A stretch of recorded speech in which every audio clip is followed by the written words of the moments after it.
Hello, everyone. Welcome to the Nemeth Report podcast. I'm Dr. Tammy Nemeth, energy historian, analyst, consultant, and I'll be your host. Today, it's my absolute pleasure to be joined by David Turver, retired consultant and engineer and author of the popular Eigen Values substack. David analyzes and writes about net zero and the UK's energy policy. I'll put links to David's substack in the description. Now, today's conversation with David, we're going to dive into his data-driven critiques. We're going to expose some misleading statements and misinformation from politicians, the UK National Energy System Operator, and the Department of Energy Security and Net Zero on how renewables are maybe not as cheap as natural gas. So, hi, David. Welcome to the program. Hi, Tammy. Pleasure to be here. You know, you have quite an interesting background and such a wealth of experience in the energy space. Can you just take a moment and introduce yourself to the audience, your background, and the origins of your Substack adventure?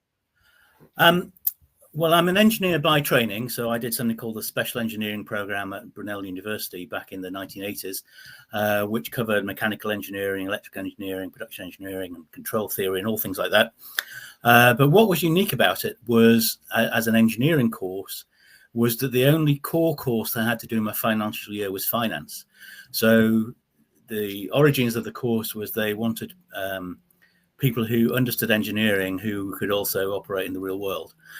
Now, what that meant was that I really decided I didn't want to be an engineer, so I did go and operate in the real world, mostly as a consultant, so working for various arms of what is now called Accenture very early on in my career, and then I got some proper jobs running systems for people and so on. And right at the end of my career, I joined a commodity price reporting agency as their sort of like global head of change projects. And you know, sort of at that time, you know, the Climate Change Act was in place, and net zero had just been enacted. And of course, you've got a busy life, so you sort of listen to things on the radio, and you think things aren't quite right, but you sort of trust them to know what they're doing. But then we start having lots of energy companies going bust, which triggered me to take a deeper look at it. And I wrote to my MP, who forwarded my letter on to one of the ministers in the energy department. And my letter was on the lines of, well, you want us all to drive electric vehicles, you want us all to have heat pumps. Here's my sort of like fag packet, back of the envelope calculation of how much extra energy we'll need and what's going to happen to peak demand. You know, what's your numbers? Yeah, so what's our electricity requirement going to be? What's peak demand going to be? What's going to be the generation mix to achieve it? And how much is it all going to cost? And the reply I got back from the energy minister did not contain a single number, which was the trigger for me thinking, actually, they really don't know what they're talking about. And then I concentrated on that for a while. And because I retired, I decided that I needed to do something. So I thought, well, why not write about energy policy? Because it seems to be going off the rails. And there are not that many people who are challenging the status quo. So the very first article I did, which is 2.5 years ago, was about the hidden costs of renewables, where I added up all the subsidies and the balancing costs and so on, which got quite a lot of traction. So I thought, oh, I'm onto something, and it's just grown from there. And now I'm, asked to come on podcasts like this. I've got some quite, I can't name any names because I've got to keep them confidential, but how do I put it? I've got some very interesting people who subscribe to the Substack in the policymaking world. So there's people from the House of Lords, people from the House of Commons, people who are staffers of people in the House of Lords and the House of Commons. So it's clear that they're starting to take some notice. Sadly, I don't think Ed Miliband is a subscriber, but yeah. Given some of the stuff that he says, every day, I don't think he's reading things that are realistic. So you mentioned something, and for the Canadian listeners, the UK passed the Climate Change Act back in 2008, where it basically committed the UK to reach net zero by 2050. And they're going to drive a rapid decarbonization, prioritizing wind and solar. They were phasing out their coal. I think the last coal plant shut down last year in the UK.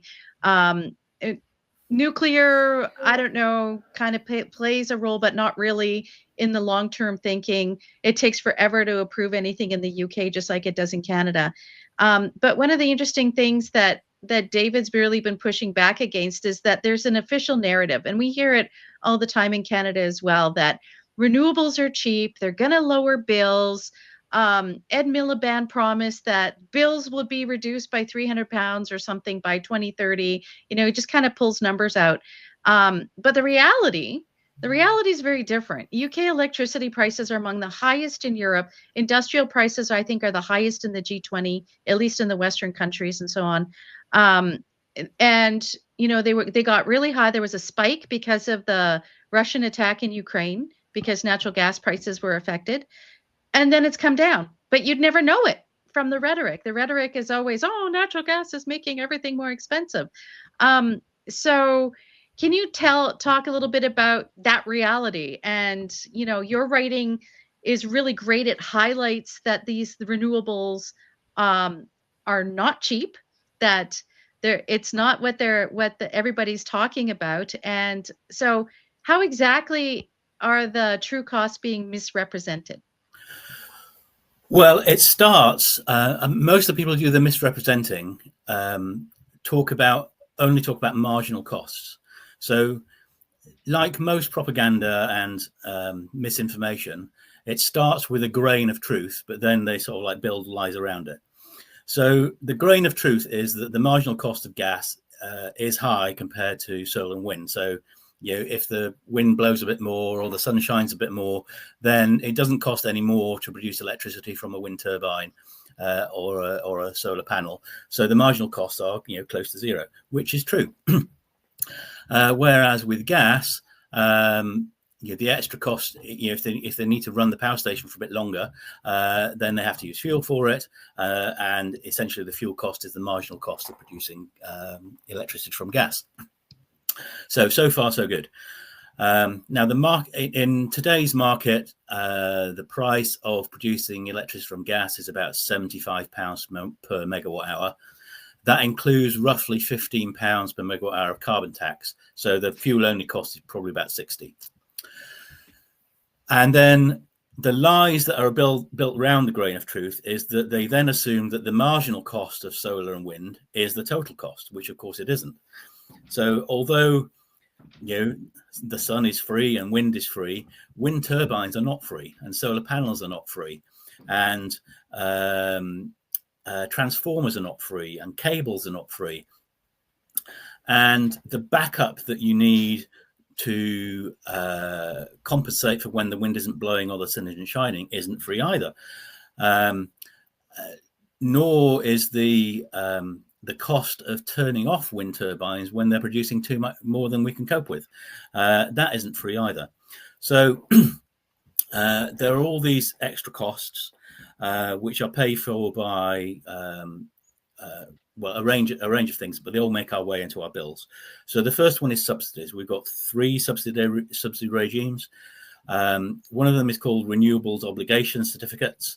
So every time a wind turbine turns and they generate electricity, they get paid the market rate for the electricity they generate, and then they earn certificates, which currently are just short of £65 per megawatt hour just for the certificate, which in itself is, you know, on a par with that of generating gas.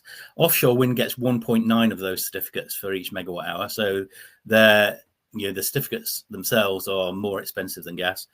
Onshore wind typically gets 1 per megawatt hour. Solar gets 1 and a bit.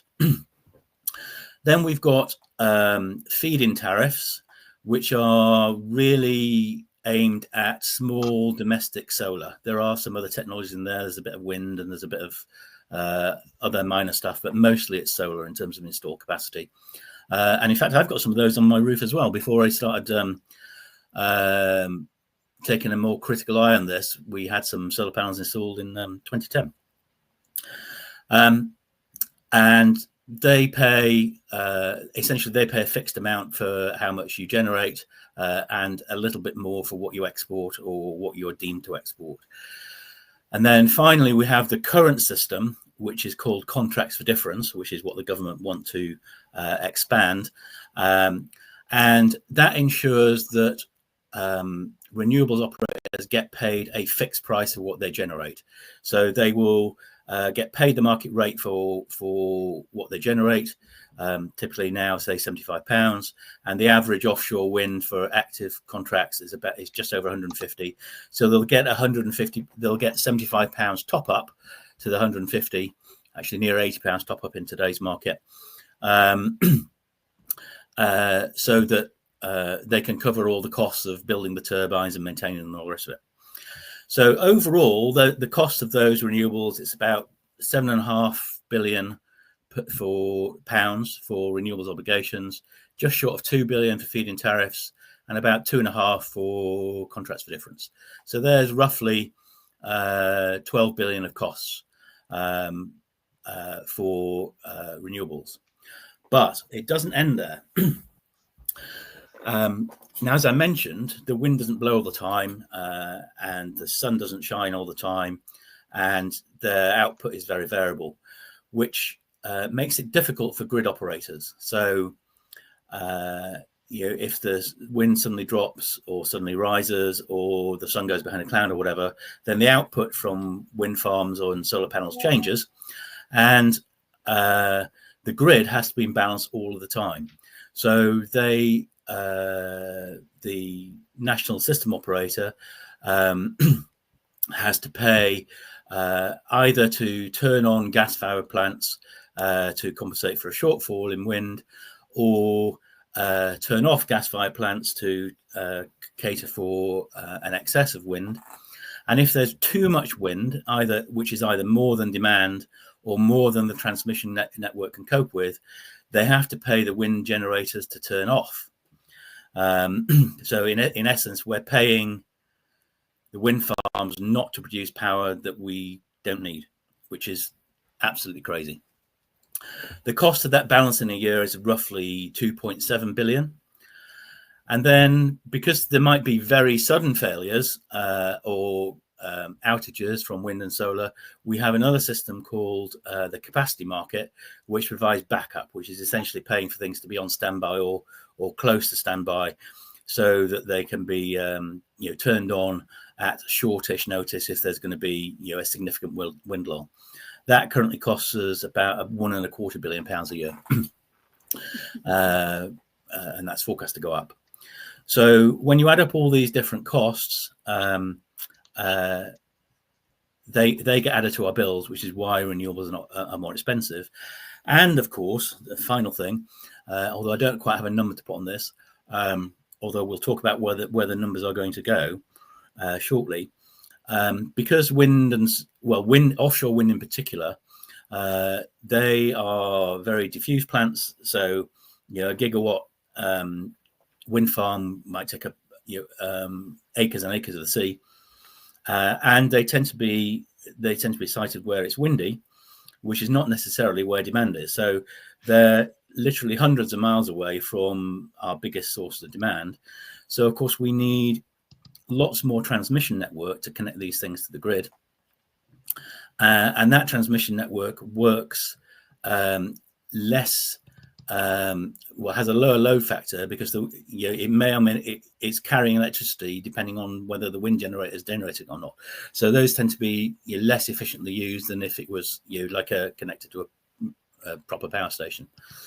And those costs have risen, and they are set to rise pretty substantially over the next few years.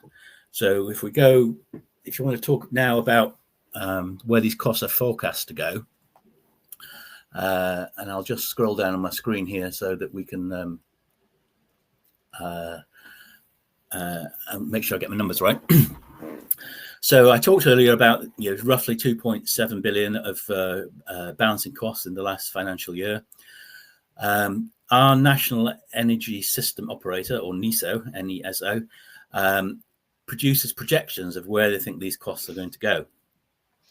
And they're projecting that 2.7 billion will rise to somewhere between roughly 6.3 and 8.2 billion up to 2030. So broadly speaking, they could up to triple. And a different set of people forecast the capacity market back up. And that, two different sets of people. So one of them is something called the Low Carbon Contract Company. And it does a short-term forecast, and it's showing that the monthly cost of the backup is going to double from October, which is the new delivery year, from roughly sort of £75 million a month to roughly £150 million a month.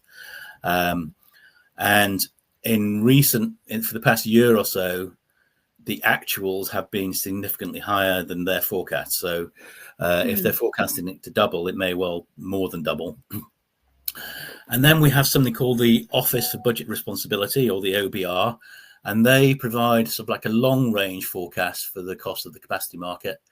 And as I said, it costs about £1.25 billion in the year just finished, and they're forecasting it's going to go up to £4 billion. So that sort of like roughly £4 billion of balancing and backup costs is going to rise to roughly £12 billion by 2030. So tripling. Now we've got another regulator called, we've got lots of NGOs with their fingers in the energy pie. And the other one that we haven't talked about yet is Ofgem, which is the, I don't know what it stands for actually, Ofgem, the Office for Energy Regulation anyway.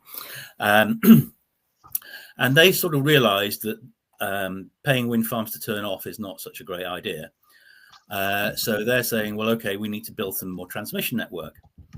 So they've signed off the first part, something like just 8 and a bit billion, nearly 9 billion of spending on the transmission network, which essentially they present as a down payment of 80 odd billion of spending on the transmission network between now and 2030, which they say will add £74 to our electricity bills, which is actually about the same as what the balancing costs are going to be in 2030, according to NESO, at their top end anyway. So in essence, we're paying more for transmission network to offset the balancing costs, but we won't be any better off because the cost of transition network is roughly the same as what we're paying in balancing costs. It's absolutely crazy. Essentially what we've really got is that we're paying for remote low density renewables that are intermittent and miles from where we need it, and of course it costs a fortune. Whereas what we should be focusing on is concentrated power, reliable power, close to where we need it, and that will be much, much, much cheaper. So what do you make then of Mr. Miliband's comments late last week that the UK needs to increase the number of natural gas power plants? Well, that's actually a good thing, although whether he can achieve it or not is a different matter. So I guess 20 odd years ago, we went for something called a dash for gas, which was phasing out coal and essentially replacing it with gas for producing electricity, which is cleaner in the sense that gas produces next to no noxious emissions like SOx and NOx, sulfurous oxides and nitrous oxides, and virtually no particulates, which coal is bad for. So that was a relatively good thing, and we had lots of cheap gas coming from the North Sea, so that was good. But now those gas plants are coming towards the end of their natural life. And I guess about a year and a half ago, I did a piece called Wait for the Blackout, where I looked at the age of the existing plants and then saying, well, if we assume a 25-year life, then this is what our gas plants capacity is going to look like. If we assume a 30-year life, whatever. And from about, I think we're already sort of like living on borrowed time, in that we're just like a hiccup away from a significant blackout. But by 2026, 2027, I think we could well be in real trouble. So, and as we rely more and more on renewables, we need more gas backup, if you like. So even though it might not be running very much, we still need it if the lights aren't going to go out. But of course, it costs money to keep these things running in standby. And if they're not running very often and they're already old, then starting them and stopping them will probably lead to maintenance problems and so on. So that penny seems to have dropped with Miliband.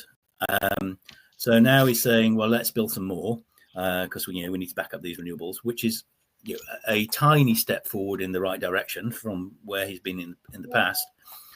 But if you listen to the interviews with the executives who run the companies that make the gas turbines, they're talking about an 8-year lead time for new combined cycle gas turbines. So even if we started now, we're looking at 2033 before we could get them in operation, unless they place orders earlier. I don't know, but it means that there's a significant bottleneck there, as there is for cables and transformers and all those sorts of big heavy equipment. So we are in danger. My belief is that we're in significant danger of a significant blackout, probably within the next couple of years. And we had quite a near miss in January this year. Yes, for sure. And that's something Catherine Porter's been talking about, that the infrastructure is getting quite aged, and there's this reliance on extending the life of the infrastructure. But there's a point where you can no longer extend it. And that's, has the potential to trip off these blackouts, and which would be disastrous in this day and age. Yes. And, we had a taste of that a few months ago when the fire in the transformer near Heathrow Airport, which took out Heathrow for the best part of a day. Yeah. That was so imagine that on a national scale. That would be devastating. Yeah. Yeah. And which is what Spain and Portugal just went through not too long ago as well. Yes, that was slightly different. That was them essentially experimenting to see how far they could push it and how much solar they could have on the grid. And how little gas, and they learned the hard way that grids need inertia, so they need lots of spinning mass to maintain frequency on the grid, and they sort of like turned that off. They had a glitch, and then they couldn't correct the glitch, and within a couple of minutes that had sort of spiraled out of control and the whole grid came down. Yeah. Well, they do appear to have learned the lesson, and they're now running the grid with more gas on it. But yeah, it's crazy. Which is good in a way. I'm glad they learned some lesson, but my sense is that in the reports describing what happened, they're not being completely honest with what caused the problem in the first place. But that's a whole other. I think there's enough people like Catherine, Javier Blas of Bloomberg, I think, who have sort of like seen through the bluster of the official reports, and I think there are enough people now who recognise what really the problem was. It doesn't appear as though Miliband and his department nor NESO have actually learned the same lesson, though, because they're still pushing for more and more renewables on the grid, which is scary. Very scary. Before we talk a little more about the hidden costs, I just wanted to, if we could, discuss a little bit about the Substack post that you had today, which is the future energy scenarios, because some of the points you bring up in there are just, I'm not surprised, but I think the Canadian listeners would benefit from hearing what some of these future energy scenarios are being predicted or projected for the UK, because one of the main elements that I thought was really problematic is this reliance on demand flexibility or demand control, which of course is a euphemism for rationing to some extent. And this was of course put into that the energy bill that the Conservatives passed last year, where they allow for this demand flexibility or demand control. And the numbers you provide here is ridiculous. So the energy rationing, they expect flexibility, which will reduce in half the peak electricity demand in 2050. So there's going to be more people. They're pushing everybody to have a heat pump, which is electric, get off gas. They're pushing everybody to have an EV, which is run on electricity, not petrol. And somehow, using all this extra electricity, they're expecting people to actually reduce their consumption by 50% through demand control. Yep. Is that a correct summary of what you put forward? Yes, and it's not what I put forward; it's what they put forward. I just repeated what they said. Yeah, there's a chart in there where they expect peak demand to be something like 150 gigawatts, and then through these energy rationing measures or demand flexibility services or whatever they want to call them, to reduce that by actually slightly more than half. So they call it residential demand side response for appliances. So that essentially means turning off your fridge, not cooking dinner at an inappropriate time for the grid. They want to delay you charging your EV, so that gives another 10 gigawatts. Sorry, the residential demand side response gives 6.3 gigawatts. Delaying charging your EV gives 10 gigawatts, but that isn't enough. So then they want you to plug your EV into the grid and suck 40 gigawatts from all these EVs. But they don't quite explain, when are you going to cook dinner, and when is your car going to recharge so that you can go to work the following morning, fed with a car that's capable of driving. It's absolutely crazy. And you're right to bring up the Energy Act 2023, which was passed by the Conservatives, much to my shock and amazement, where there's two clauses in there which they call give provision for what they call smart appliance regulations, which is essentially giving your energy supplier control over your devices. They miss out the cooker there, but it's heating, it's batteries, it's your EV charger, it's your fridge, your washing machine, dishwasher, all the things that you need for a modern life, really. And they want those to be under the control of your energy supplier. And then even more worrying, there's another clause a little bit further on that talks about the penalties for non-compliance. So they've got powers of forced entry to check that you've got the right sort of smart appliances, and they can seize them if you haven't got them. It's this is the stuff of the Stasi. I mean, it's not the stuff of a modern Western democracy. Right. And what I found so frustrating when the bill was being discussed is that those provisions were not highlighted. And it's like one of the most significant intrusions into your household and how you're living your life by government went completely under the radar with respect to media representation of what the bill was about and what it would do and everything.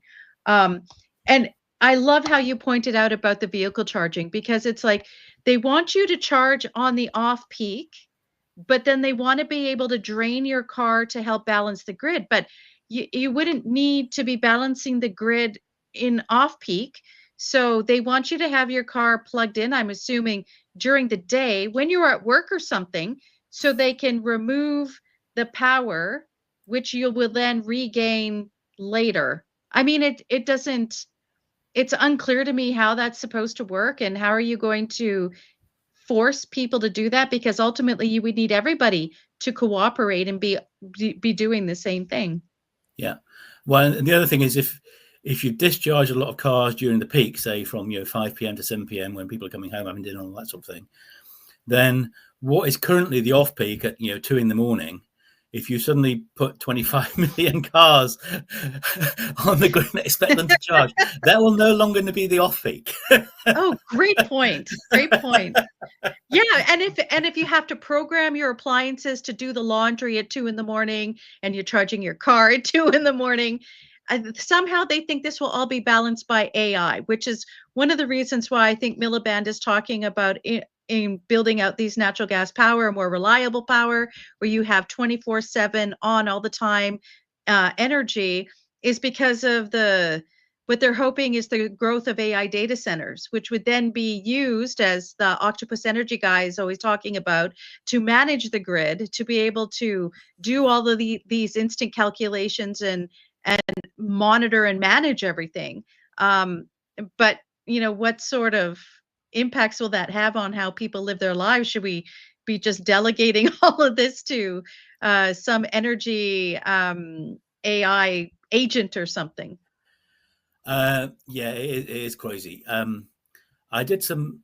I don't know if you remember, sort of like in the autumn of last year, Sam Altman came out with a sort of an idea of building up to 7 5-gigawatt, hyperscale data centers for AI. I think that was just for Chat GPT. Yeah.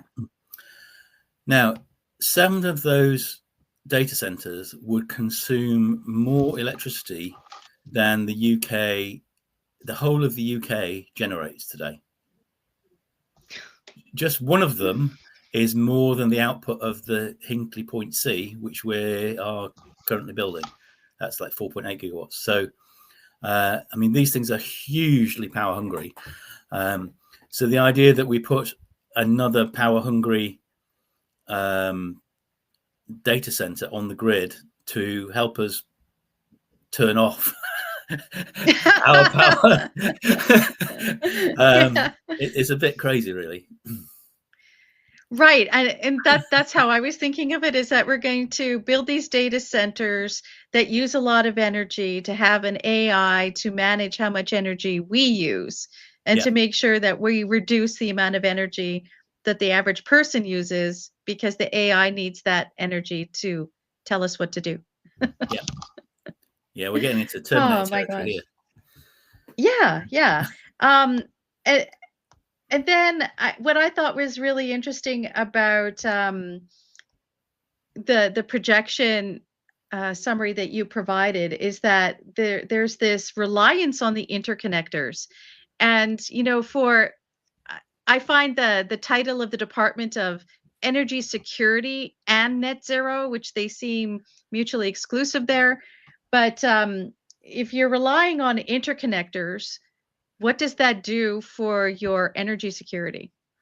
Well, exactly. Yeah, I mean, you're not the first one to notice that the Department of Energy Security and Net Zero is sort of like an oxymoron in its own right.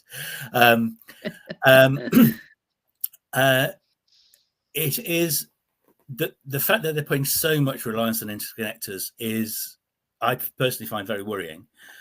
Not least because there are signs in the rest of Europe that they are becoming tired of interconnectors. So the Norwegian government fell recently, and a significant part of the reason why the government fell was that local energy prices in southern Norway were soaring because of the demand placed over the interconnectors to the UK and to Germany. So they are now looking at how they can, well, certainly not expand in connectors, and also get more control over when they're supplying power or not, because of course it drains their hydro resources too. So they're concerned about it. Sweden's cancelled an interconnector with Germany. Denmark's also concerned about its interconnectors. There's lots of worrying signs there. But the other thing is, wind is a sort of like a regional phenomenon. So, if it's windy in the North Sea, then we get a lot of wind power. Denmark gets a lot of wind power. Germany gets a lot of wind power. And to the extent that Norway and Sweden have got it, they get it too. So, and if we all get wind power together, if we're planning to export it, then there's not going to be any demand for it, because the continent is going to be awash with electricity. So we might even have to pay, which we do currently sometimes, to pardon me, for the continent to take that power away from us. And then, of course, when it's not windy and we need the interconnectors, more likely than not, it's going to be not windy on the continent too, and they're going to have a shortage of electricity. And whilst France has got a lot of nuclear capacity. It can't run the whole continent on its nuclear power. So there's going to be a shortage of electricity, and to get what we need, we're going to have to pay through the nose for it as well. So I don't see I can see some point to some interconnectors, but to be so reliant upon interconnectors, which also, of course, could be cut by a rogue Russian ship or something. Right. They're not giving us energy security, nor are. And inherently, wind and solar can't give us any security either, because you can't have any security that's dependent on the weather. That's right.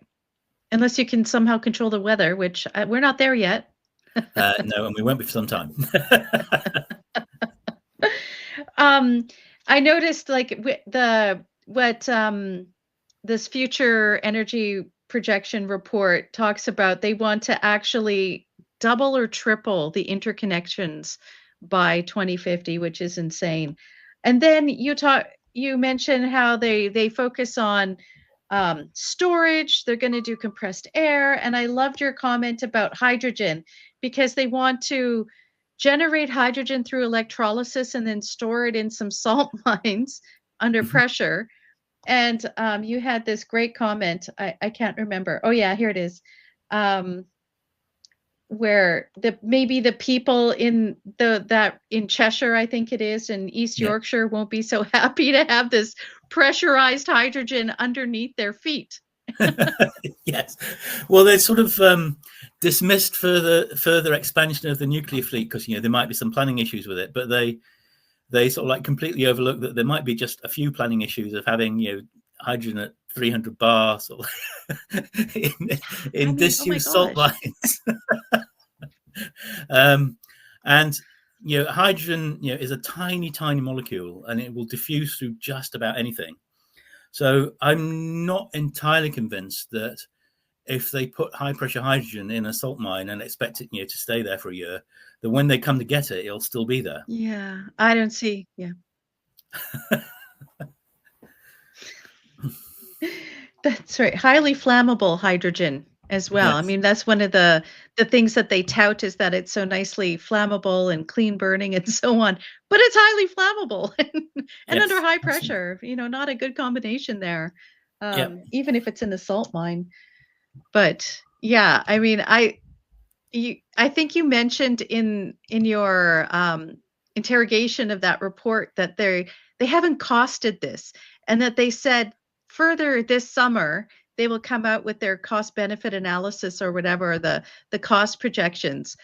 Do you think they're going to be underestimated, those cost projections? I think that's pretty much a racing certainty.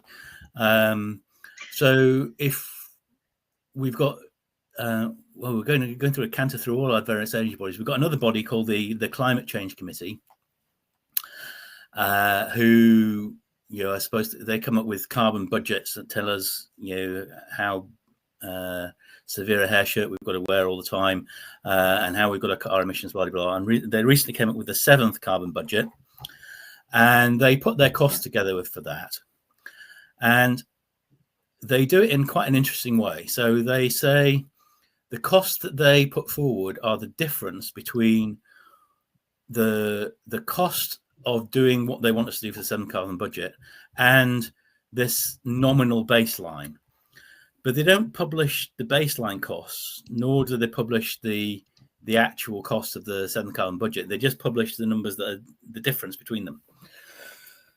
Now, I have put a freedom of information request in and asked for both those sets of numbers so we can properly challenge and interrogate what they've said. And that's been turned down because apparently it needs to be published in the proper context, and it might be not properly interpreted. So that's with our Information Commission now. But the numbers that they have published are absolutely staggeringly inept. So the numbers that they put forward for offshore wind are less than half the price that we've awarded contracts for offshore wind under the Contract for Difference scheme last year. So for new offshore wind, In today's money, that costs about £85 per megawatt hour in what we call allocation round 6 or AR6. And they're talking at just over 40 from memory from the Climate Change Committee, so less than half. But that's for fixed bottom wind. But in order to hit their targets, they're going to need floating offshore wind, which costs at least double what fixed bottom offshore wind costs. It's up in the sort of like over £200 per megawatt hour. So for at least some of the wind fleet that they're proposing, they're off by at least a factor of 4. And for the fixed bottom, they're off by a factor of 2. Similarly, they're off by a factor of 2 for solar. I mean, heaven knows why they're pushing solar in Britain. It's absolutely crazy. Even the World Bank said that we're the second worst country after Ireland for solar. Yes. And of course, and rightly so. I mean, in this country, we get most solar on days like today in midsummer. Demand is low, and we get no solar power at all on cold winter evenings when demand is highest. It's absolutely crazy. But anyway, back to the question you're asking. So I suspect that NESO will follow the Climate Change Committee's lead and come up with some drastically lowballed estimates for what it's all going to cost. So the Climate Change Committee claims to be arm's length and independent and so on. But do you think that there's some kind of interaction or interplay between those who are doing projections and the Climate Change Committee? Well, between NESO and the Climate Change Committee, I don't know. I think the Climate Change Committee is staffed by people who are either zealots or enumerate. So the lady who runs it is a classics graduate, classics and language, I think, from Oxford, not a STEM subject to be seen, totally enumerate, and she apparently led this work for the Sun Carbon budget, and those fundamental numbers of the cost of renewables are out by at least a factor of 2, but that then factors through to all their other calculations, because they're saying that because all this renewable energy is cheap, then that will drive adoption of EVs, it'll drive adoption of heat pumps and so on. But of course, if that fundamental assumption that they made is wrong, then everything else that depends on that assumption also falls. So it's a very rickety house of cards that,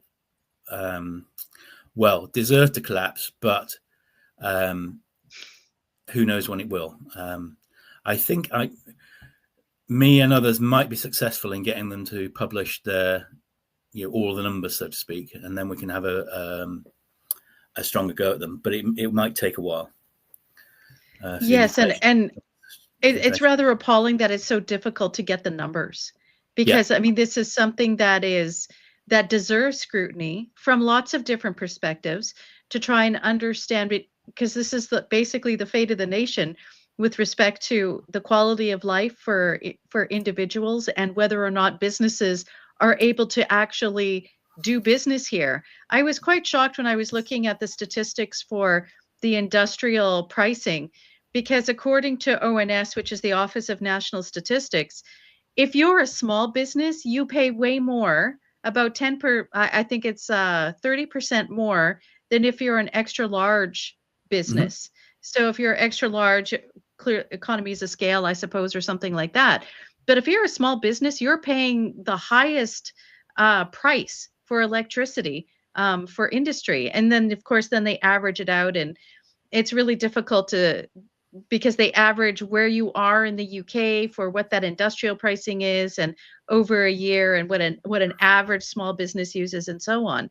But I think if people were having conversations with small, medium business owners and saying, is this sustainable for you?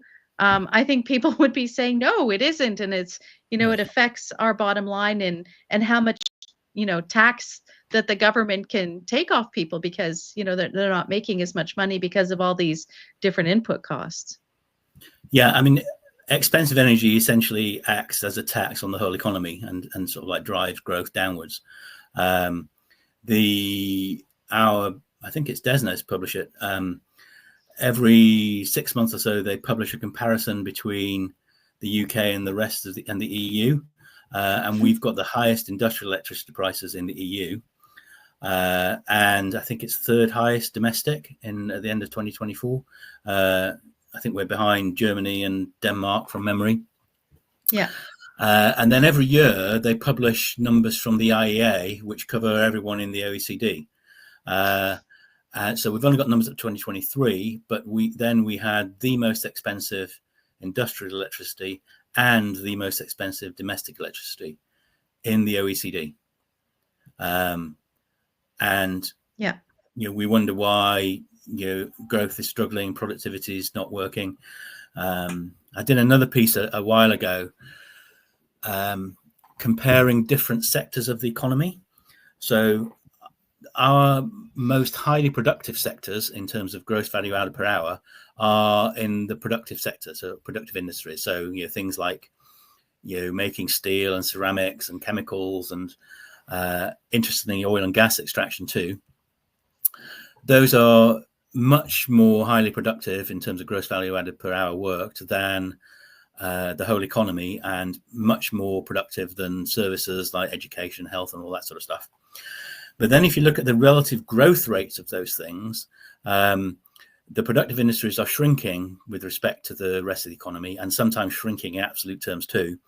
And it's the less productive industries that are growing.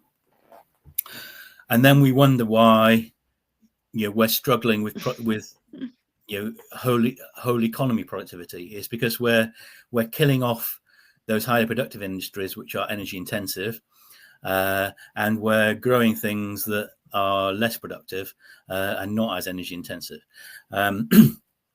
And interestingly, a lot of people talk about, well, there's a lack of investment in the UK, and businessmen are short-sighted, but those energy intensive industries tend to be capital intensive too. So if you want a new cracker in your oil refinery, or a new furnace to make steel or something like that, that's very expensive. And if energy is very expensive in this country, you might sweat assets that you've already got to maximize the value you extract from them, but you're not going to build a new one.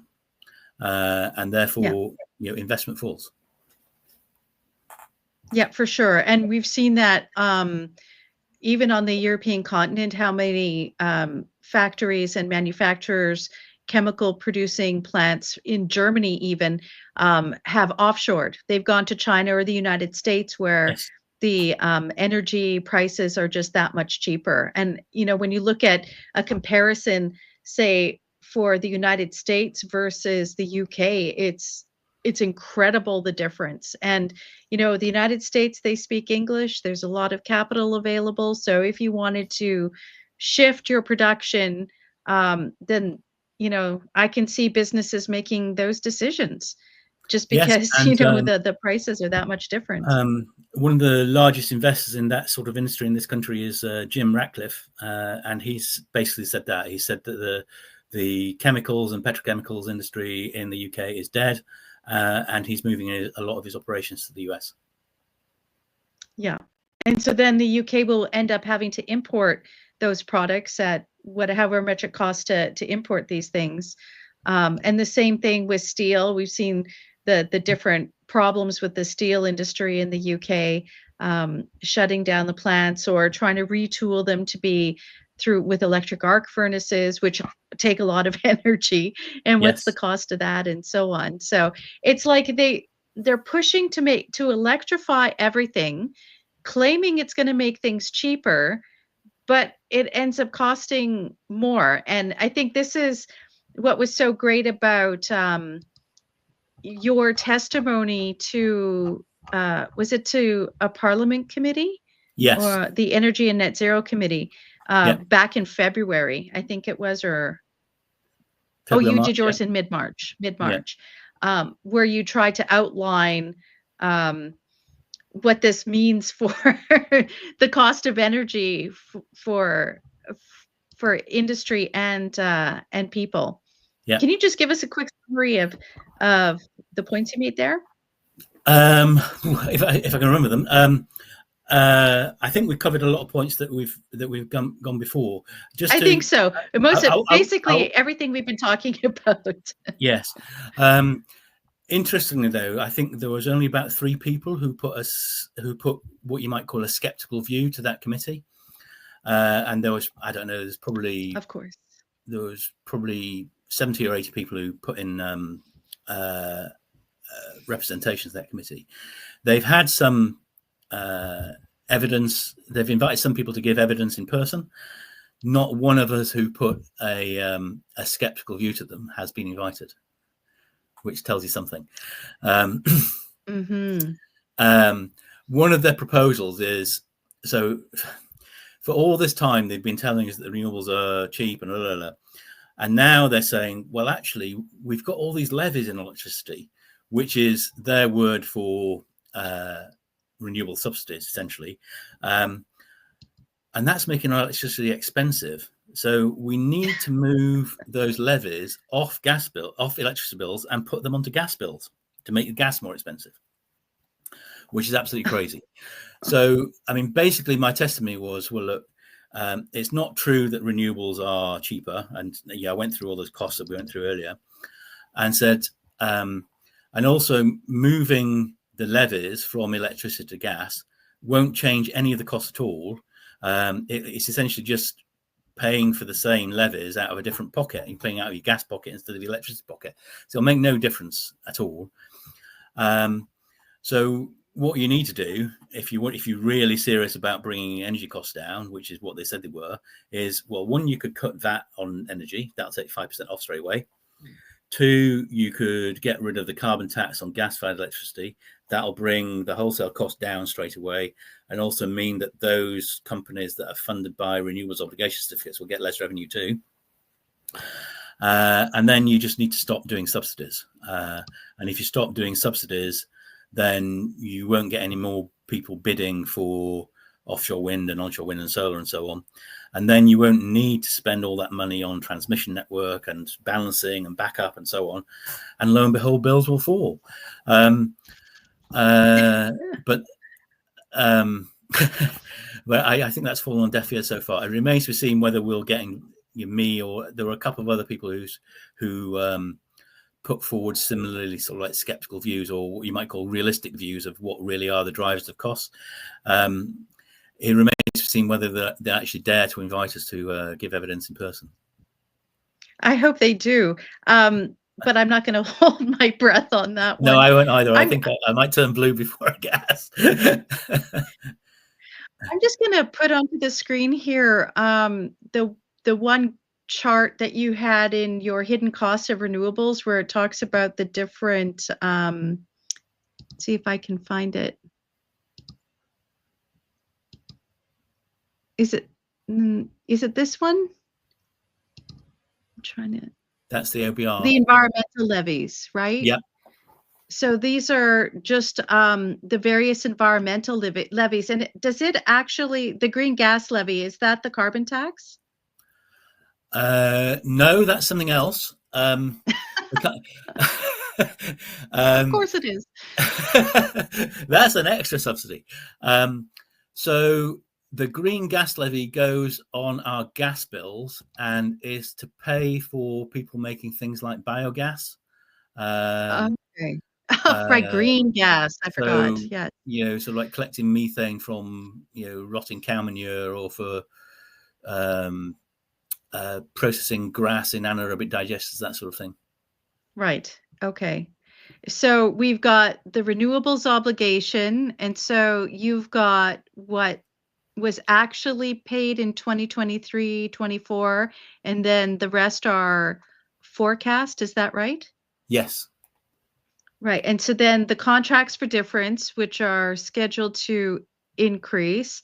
Then we have the capacity market, which is going to increase. Then there's the green gas levy, which will increase. The warm home discount, which, what's the warm home discount?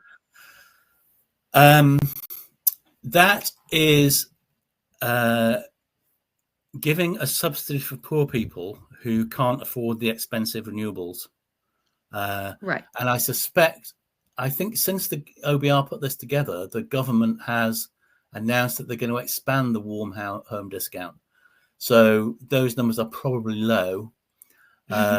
So essentially, there's a Ofgem produced something called the price cap. Yes, we've got government-controlled energy prices, and one of the components of that, one of the levies, is the warm home discount, which is essentially the rest of the country paying for the poorest to have a subsidy on their energy bill so they can stay warm in the winter. Right. So is that different than there was the other subsidy that Rachel Reeves was going to take away, but now they brought back? Is that the warm home discount, or is that something else? That's something different. That's the winter fuel allowance, which is given the to winter pensioners. Fuel allowance. That's right. That's Yes. right. Okay. Right. So that's another one on there to help people pay their heating bill because it's expensive because of different environmental levies and taxes. What is the carbon tax on natural gas right now? Recently it's our carbon price was about £45 per tonne, which roughly speaking works out at £15 per megawatt hour. But the government has signed us up to rejoin the European emissions trading scheme. Right. And last time I looked, I think European carbon prices were about £60 per tonne. Now, of course, 65 these vary day to euros. day, so, pardon? It's 65 euros, and I don't know what the exchange rate is. 65 euros will be about £60. Okay. Maybe a bit. No, probably about 58ish, something like that. I guess I'd have to do the maths, but it's more than what our historic number was.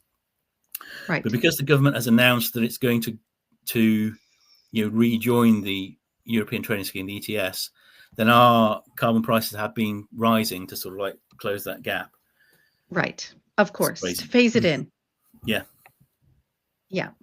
And that I think that's also related to the carbon border adjustment mechanism, which comes into play, I think, for the EU in January, and the UK is implementing theirs for 2027. And so if the EU and the UK are going to be trading in those 6 major high emitting industries, they would want alignment with those things. So what I find so frustrating is that a referendum was done in the UK, Brexit was decided, and it's just the UK is pretty much back in the EU now without having a say. The agreement, from what I understand, is like you have no say in anything that's going to happen, but you're going to pay and you're going to follow all these rules that we set. Yes, it's crazy. Yes. Yeah. I mean, the carbon border adjustment mechanism is essentially a tariff by another name. Yeah. I'm not a huge fan of tariffs, but there's been absolute uproar about Trump and his tariffs.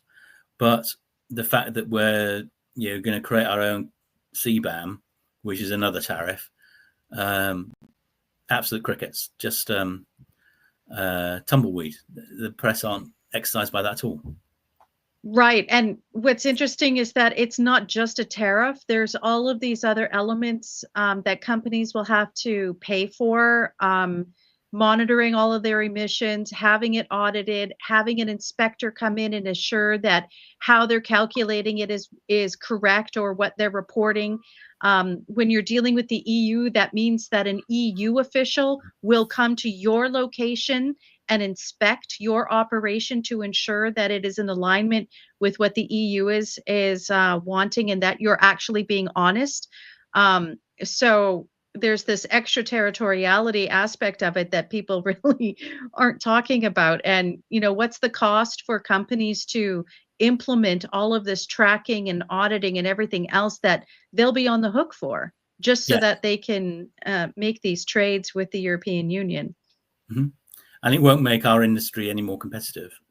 No. Not on the international markets. Right. Yeah. And a lot of these things are internationally traded commodities. It just makes our imports more expensive, and we have to Yes. pay more in compliance costs as well, Yes. as though we're not paying enough already. Right. Okay. So to sum up, I just because you've been so kind to speak with me for an hour now. So you argue that net zero increases the costs and without really clear benefits, and I think you've articulated that and demonstrated that a lot in the different reports that you've written. So if the UK does decide to abandon net zero, is it feasible, and what would a practical energy strategy look like? I think it's very feasible to, it's feasible to say and it's feasible to do it. It's probably not feasible with the current incumbents in power, because they're so wedded to the net zero and green ideology. What should our energy policy be? I've written about this too, and I advocate a gas to nuclear strategy. So nuclear suffers from some of the same problems of renewables, in that there's a high upfront cost, and then you get the power over years afterwards. The big advantage with nuclear, though, of course, is that one, you get it for a long time, 60, 80 years, and two, it's very reliable. You might have to turn things on for refueling every couple of years or so, but by and large, it's pretty reliable. And if I look at it from a geopolitical perspective, Kazakhstan is the largest uranium producer in the world, but Australia and Canada, who are Five Eyes allies, have got huge uranium resources, and quite Canada at least. There's quite a lot of companies that are close to bringing new mines into production. So, to my mind, I would rather that we were relying upon Five Eyes allies for fuel than I would Middle Eastern despots. But the fact of the matter is, it takes quite a while for nuclear to come online, and we would still need some flex capacity to flex up and down as demand fluctuates, which, current nuclear plants at least are not very good at doing. Yes, you can flex them a little bit, but that's not really primarily what they're there for. They're there to provide base load. There may be some Gen 4 reactors coming down the line, which are better at flexing. There's molten salt reactors with like a molten salt reservoir that can be used to sort of like overdrive a gas turbine and then get warmed up again later or something. But they're still on the drawing board. They're not actually in production yet. So we might be able to modify the plan as those become realistic. So given that we're going to need gas, we should therefore be, to coin a phrase, we should drill, baby, drill, to maximize our own resources, both in the North Sea and on shore.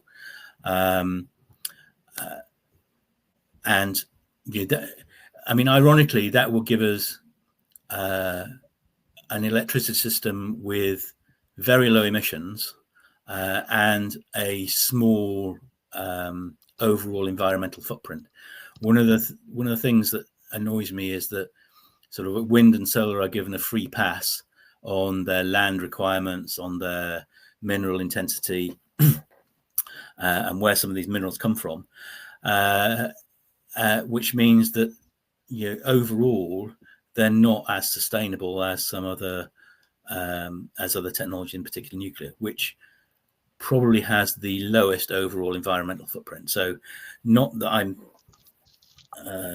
that concerned about CO2 emissions, but of course nuclear has next to no CO2 emissions, very low land footprint for the actual nuclear power plant itself, and a low mining footprint for the uranium, because you get so much energy out of a Coke can of uranium could probably power you for your whole life, so to speak.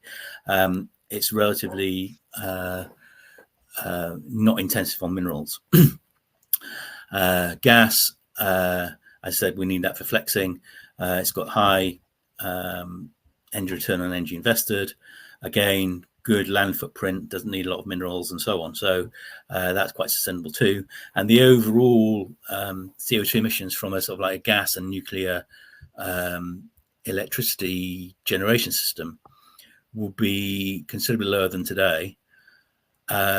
If we fix nuclear regulation, it will probably be much cheaper than today too. And it has the added bonus of actually working. Which is a great benefit. Which is quite, it's quite a big advantage. Very big advantage. I always found it amusing that, when they were trying to do size, what's the current one? Hinkley Point, and it was delayed because, oh no, we found a badger set, or we found this rare thing that, in the fen or something. And there was all these sort of environmental arguments on why they had to change things and move things and whatever. But the environmentalists don't seem nearly as concerned about the biodiversity and wildlife that will be affected by putting solar panels all over farmland, and the wind turbines that, kill all kinds of insects and birds and bats and big all this other well, kind yes. of wildlife. Yes. Yeah, the latest one on Hinkley Point C is the fish disco. So they're worried about fish getting caught in the water, the cooling water intake.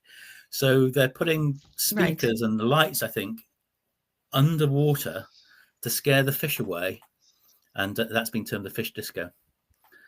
Oh my gosh. Hinkley Point C was supposed to be a carbon copy of another EPR built by EDF. I can't remember if it was Flamanville or the Finnish one. But we've put in through so many engineering changes that it's almost like a different design now. And of course, it costs a fortune. Yeah, every time there's a design change, it surely adds up, And I'm concerned that Sizewell C will be something similar, where yes, we've already had 40,000 been forever pages trying to decide whether or not assessment for Sizewell C. Yeah, on a site that's already got. So how many changes are going to be made? Yeah, it's crazy. Right. Which is why I'm sure that's why the cost projections have increased so significantly compared to what the original estimates were. Not just because materials have increased and so on, but it's all the sort of regulatory burden that increases the cost as well. Yes, absolutely. Well, David, I want to thank you so very much for taking the time to chat with me today about UK policy, and I love your Substack. I'll put a link to it in the description. So if people want to check out your writing, can you tell us what your Substack address is? The Substack address is davidturver.substack.com, and it's called Eigen Values. Excellent. Okay, so if people want to check you out, are you also on different social media? I see you on X sometimes. I'm on X as anywhere else? @7kiwi. Not really. Some of the videos that I've done on Substack, they get onto Spotify and YouTube, but I don't sort of actively push those because there's only so many things I can do at once. For sure. Okay, so if people want to find you, you're on X and you're on Substack. So please check him out because he's amazing. And thank you again. Thank you so much. Thanks very much for having me, Tammy. I've really enjoyed it. Thank you very much. Thank you.